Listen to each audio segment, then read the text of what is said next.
位观众朋友午安，欢迎收看华视整点新闻，我是吴怡珍。新闻一开始带您看到轩岚诺台风为台湾带来了强风豪雨，新北市的乌来瀑布这个地方呢，水势相当滂沱。现场情况连线给记者万少安。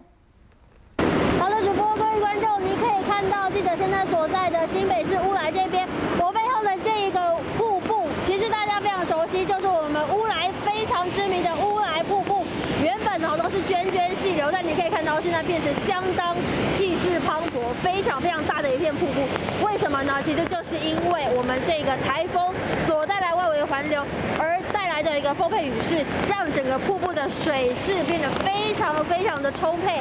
你也可以看到我们镜头往下拍了之后呢，这整个南势溪的溪水哦，可以说是非常的湍急，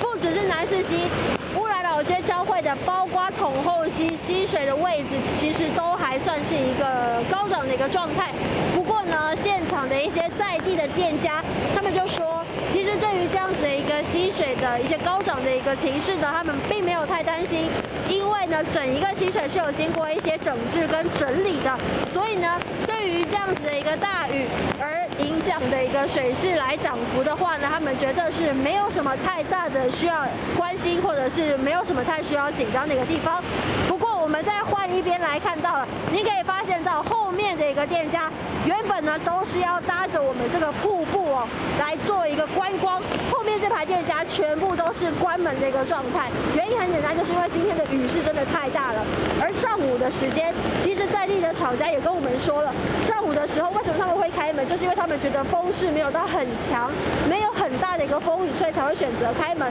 不过啊，越到下午风越来越大，雨也越来越大，所以呢，他们就赶快来歇业，赶快休息，来进行一个相关的防台准备。好，那以上就是现场为你掌握到的最新情形，我们把时间交还主播。有事没事赶紧转开华视，还没有订阅华视的 YouTube 频道吗？赶紧按赞订阅，开启小铃铛，我们华视 YouTube 见。